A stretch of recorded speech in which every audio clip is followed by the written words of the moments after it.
Well, joining us now is a survivor of sexual abuse, Kelly Lees, and former detective at Greater Manchester Police, Maggie Oliver. Good morning to you both. Really good to have you both on the programme. Kelly, let's start with you, shall we? You are a survivor of child sexual abuse.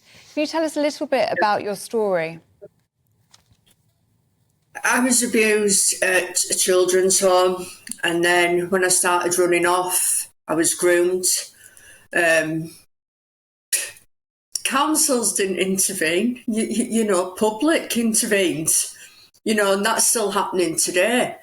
This has been going on since I was a child. So, I've heard all this before, that they're going to crack down on these gangs, that they're going to start intervening, that they're going to start preventing, that more help is going to happen. I've heard all this before. I've heard this from previous prime ministers. We've heard this from previous politicians. So I am not convinced. We haven't got enough police officers. We haven't got enough resources. So how is this going to happen? Kelly, one of the tragic things we've heard historically is the lack of empathy from police officers towards survivors, towards people like yourself. What was your experience with the police, and what would you like to see change? I was laughed at. I was laughed at. They didn't contact me. I then went to the Truth Project. I then went to the foundation. It's only because I went to these places that they're actually, dealing with this case. And I actually says, I reported this years ago. They says, well, we're here now. Kelly, what would you like to see happen? I mean, when you hear about this, the longer sentences and the specialist police officers coming in to support local police officers, is that where the focus should be? Or do you think it should be on victim-blaming culture and supporting the victims? I mean, what would you like to see Rishi Sunak talk about today? We need more support for people like me,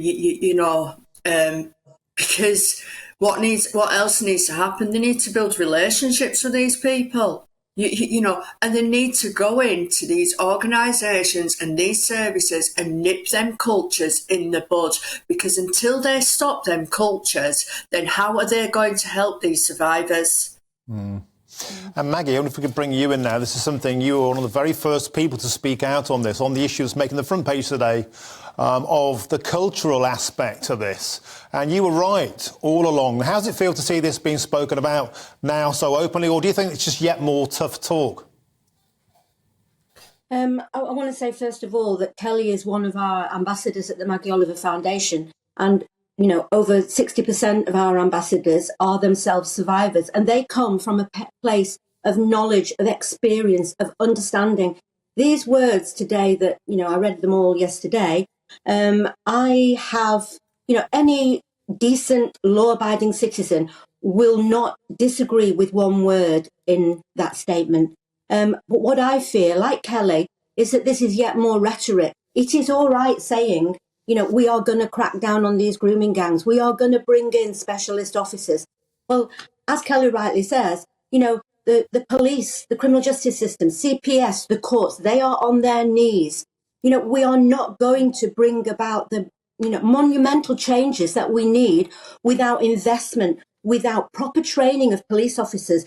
The sentencing is pitiful. The jails are full. Less than 2% of reported rapes and abuse ever reaches a court. So this, to me, I have heard Priti Patel, I have had conversations with her, with Sajid Javid, saying the same things. I really hope that this is different, that these words convert into action. Louise Casey's report shines a spotlight on the Met. That could be any police force throughout the whole country. Policing is in crisis. There is a problem with attitudes, with cultures, with, inexperienced officers. And, we talk about a task force, which is great. But, when I was in GMP, we had a serious sexual offences unit, which they closed down. Experienced police officers and detectives are leaving the police in their droves. Who is going to train a 19 or a 20-year-old recruit to deal with this? It's all very well to say the words. And I think my fear to be honest, is this is, you know, a little bit of electioneering. We've got a general election coming up. The cat is out of the bag. I spoke about this 10 years ago, and you're quite right. When I started to speak out, you know, I was, I think, one of the very first people to say publicly that the grooming gangs were predominantly made up of Pakistani Muslim men. There is a problem within that culture that needs addressing, and we can't tiptoe around the edges and avoid dealing with it. But the last thing I would say is that the law in this country says a 12-year-old child or a 13-year-old child cannot have sex with a 50 or a 60-year-old man. That is against the law. So it doesn't matter for me where the abuser comes from. The law should be dealing with every single man, whether it's a priest in the Catholic Church, whether it is, you know, Jeffrey Epstein, or whether it is a Pakistani Muslim man. We need to throw the full weight of the law behind it. And, you know, a few words won't change the reality that these kids, as Kelly has said, have been judged.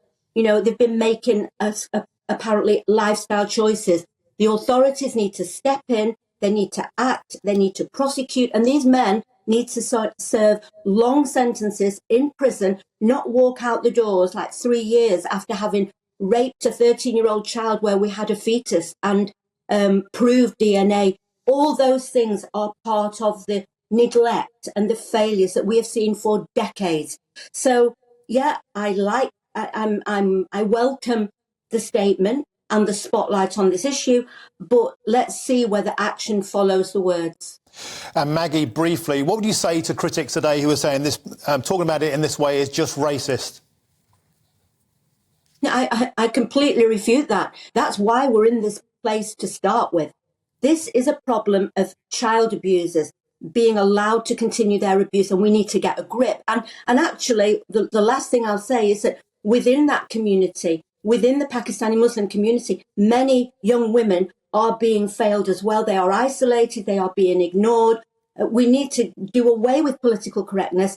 But really, you know, the truth hurts. But within this country, we have laws. And if you live in the UK, you abide by those laws, whether that's me or my son or anybody walking down the street. And I don't care where they come from. The law is there to protect children, and it needs to be used effectively to do that. Maggie Oliver, really good to have you on the programme this morning. And Kelly Lees, thank you so much for sharing your story as well. Really, really important topic.